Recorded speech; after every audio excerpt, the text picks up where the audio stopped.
Hey everyone, I'm Becca. Thanks so much for watching my channel. In this video, I'm going to be sharing with you guys my pregnancy journey, taking my pregnancy test, and telling you guys a little bit of the story as to why I haven't made a video for almost a year.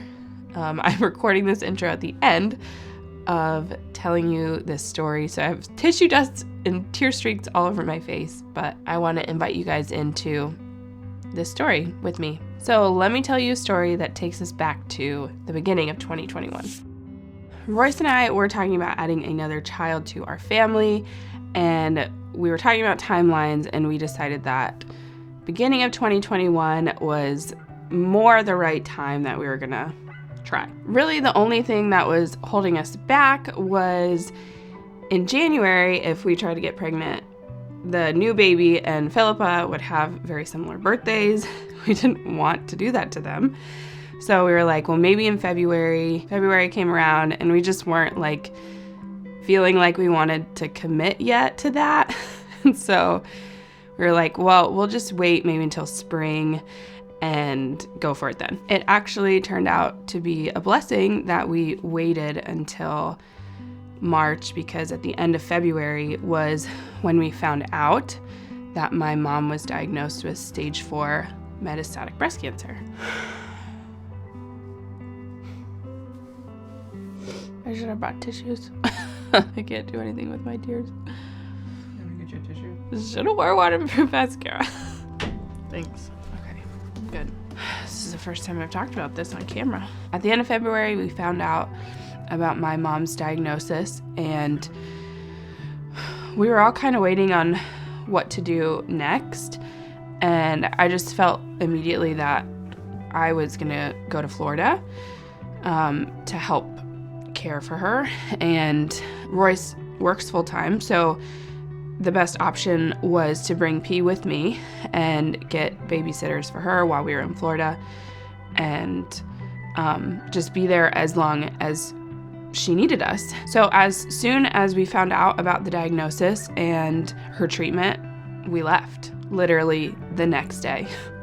P and I packed the car and left, drove to Florida. Because of this change in our family, we decided to put our family planning on hold. We didn't think it was a good idea for me to be the caretaker of my mom and also try to get pregnant at the same time. And I'm really grateful that we decided to do that.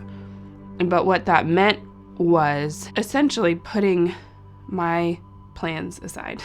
At the time, we didn't really know what my mom's prognosis was. The doctors were saying she could last months, she could last years. We didn't really know.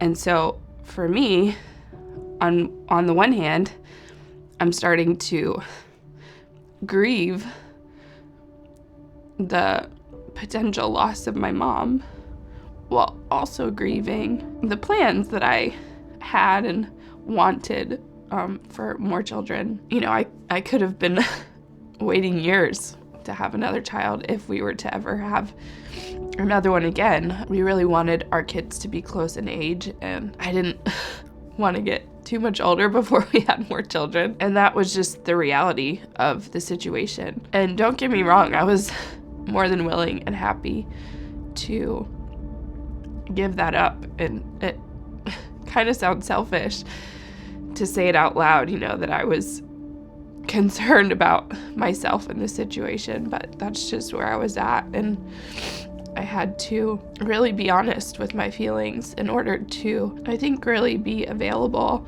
emotionally for my mom, but also be true to recognizing my feelings for more children. We arrived in Florida on March 3rd. My mom got her first chemo treatment March 6th, and we were there helping her in her treatment for 3 months, and she passed on May 17th. It was a little faster than I was expecting. I took some videos and clips while we were in Florida, and here's just a little glimpse of our time while we were there.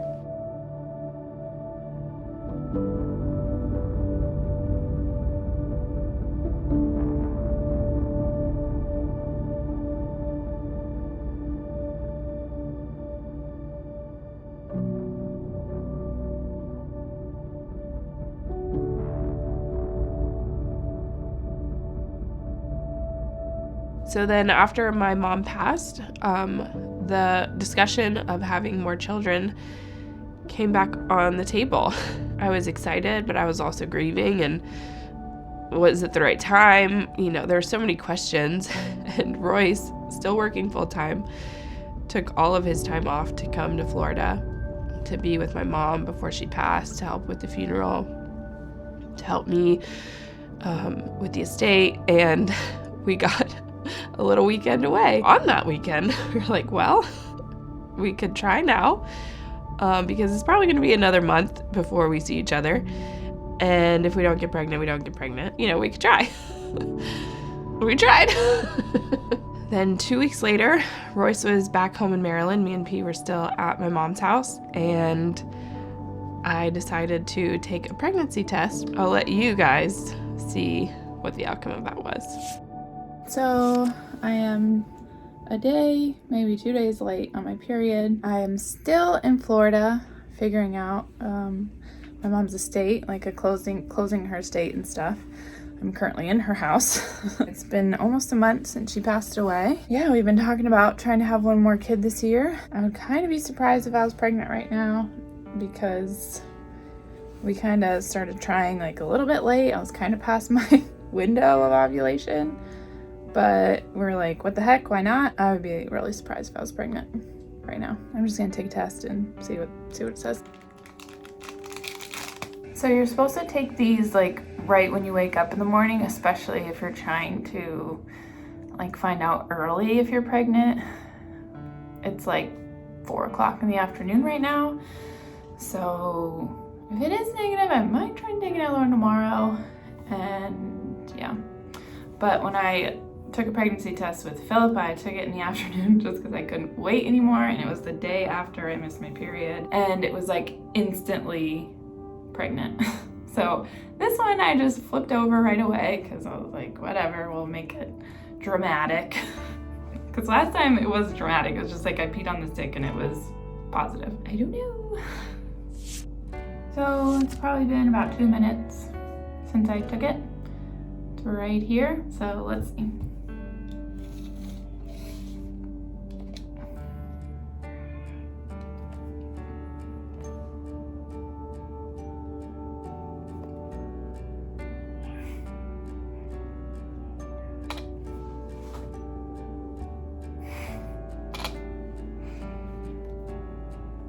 Do you see it? See that little blue line? I'm pregnant.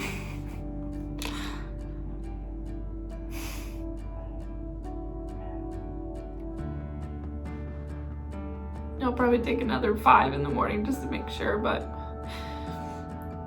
it's pretty rare to get a false positive. There's so many emotions with this, you know, because, you know, with Philippa, my mom was here and she was just so excited, and she was the first person I told after Royce, you know, that we were pregnant. I can't believe it.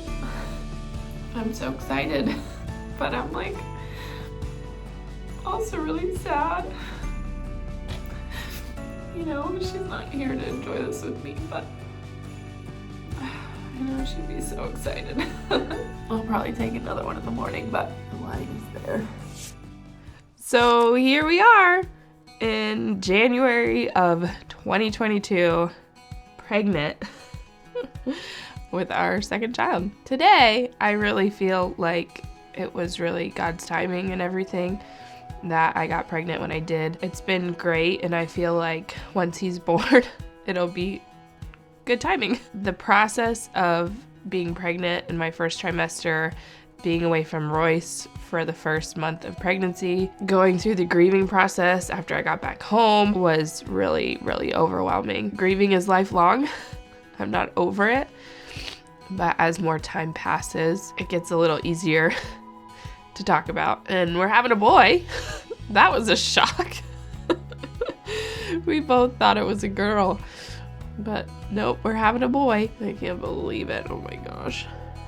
I'm due in a month and a half, and I'm very ready to be done with this pregnancy. I have been pregnant since I've been home from Florida. We got home at the beginning of July, and I am very ready to be done being pregnant. so sure I'm ready to have a newborn again, but I am ready to not have something controlling my body from the inside. I'm really excited to make some more YouTube videos, make some new content. We took almost a year off from making YouTube videos. It was needed, and I am grateful for that time, but I'm also really excited to see where the channel goes. Thanks to everyone who has been supportive to us and to our family, and we hope that you subscribe if you're new. Haven't said that in a while. And we will see you guys on the next video.